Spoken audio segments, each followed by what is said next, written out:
नमस्कार दोस्तों, सरिता वर्मा की क्लास में आपका स्वागत है। उम्मीद करती हूँ आप सब स्वस्थ होंगे, सुखी होंगे। आज हम चर्चा करेंगे हरियाणा के प्राचीन इतिहास के, जिसका भाग 1 यानी कि इतिहास की हम 2 क्लासों में डिस्कस करेंगे। पहला पार्ट आज का यहाँ पर है। तो प्राचीन इतिहास की बात करें तो हरियाणा के प्राचीन सामाजिक व आर्थिक जीवन की जानकारी हमें कहाँ से मिलती है? तो ये जानकारी हमें ऋग्वेद से, शतपथ ब्राह्मण, ऐतरेय ब्राह्मण, छंदोग्य उपनिषद से मिलती है। ये सभी ब्राह्मण ग्रंथ से संबंधित हैं, यानी कि ब्राह्मण ग्रंथ ऋग्वेद, शतपथ ब्राह्मण, ऐतरेय ब्राह्मण और छंदोग्य उपनिषद से हरियाणा के प्राचीन सामाजिक व आर्थिक जीवन की जानकारी हमें मिलती है। इसके अलावा बौद्ध साहित्य के मध्यम निकाय व दिव्य वेदांत से भी हमें हरियाणा के प्राचीन इतिहास की जानकारी मिलती है।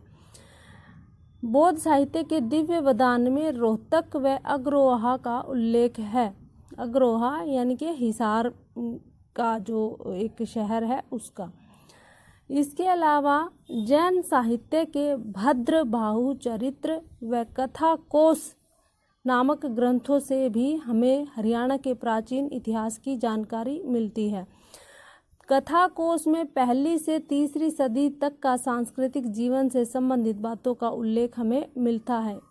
कथा कोश में कौन कौन सा 1ली से 3री सदी तक का कौन सा सांस्कृतिक जीवन से संबंधित बातों का उल्लेख? तो जैन साहित्य के 2 ग्रंथ हो गए, भद्रबाहु चरित्र व कथा कोश।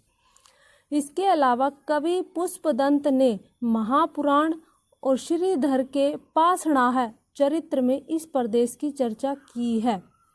कवि पुष्पदंत का कौन सा है? महापुराण, और श्रीधर का कौन सा है? पाषाणाह चरित्र।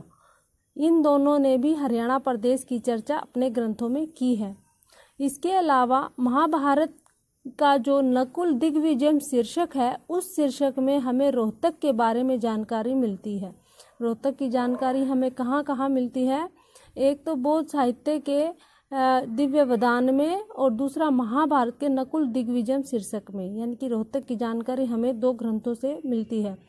इसके अलावा वामन पुराण में हरियाणा की नदियों का जिक्र मिलता है। पूछे कोई कि प्राचीन इतिहास से में कौन से ग्रंथ में हरियाणा की नदियों का जिक्र मिलता है, तो वो है वामन पुराण में। इसके अलावा हरियाणा राज्य में अब तक 3 दर्जन से अधिक अभिलेख हमें प्राप्त हुए हैं। कितने? 3 दर्जन से ज़्यादा।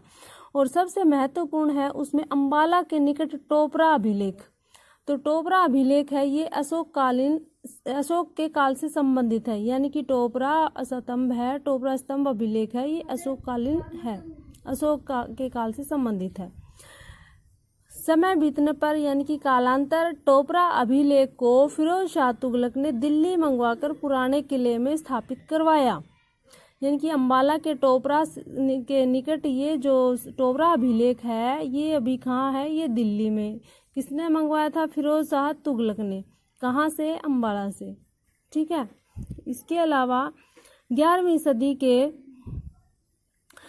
शताब्दी के चौहान राजा विग्रहराज चतुर्थ, कौन से? विग्रहराज चतुर्थ। कौन सी सदी से संबंधित? 11वीं सदी से। 11वीं सदी के है राजा विग्रहराज चतुर्थ, जिसमें मलेच्छों पर विग्रहराज चतुर्थ के 3 अभिलेख भी टोपरा स्तंभ पर अंकित हैं।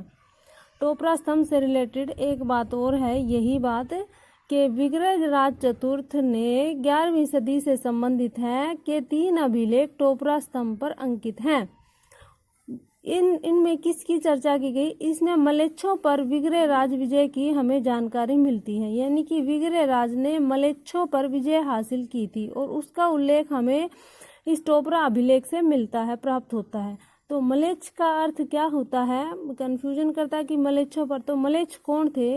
ये मनुष्यों की वे जाति हैं जिसमें वर्णाश्रम धर्म ना हो या अस्पष्ट भाषी या उच्चारण शैली आर्यों की शैली से विलक्षण, यानी कि इनकी भाषा को स्पष्ट ना है, उनके उच्चारण स्पष्ट नहीं है, उनको हम कैसे लिखें वो हमें समझ नहीं आता है, तो इसलिए इनको मलेच्छ नाम दिया गया है। इनकी उच्चारण शैली आर्यों की उच्चारण शैली से अलग होती थी, उनसे विलक्षण थी।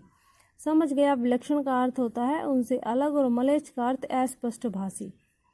क्लियर यहाँ तक? तो उम्मीद करती हूँ आपको ये वीडियो पसंद आई होगी। Thank you.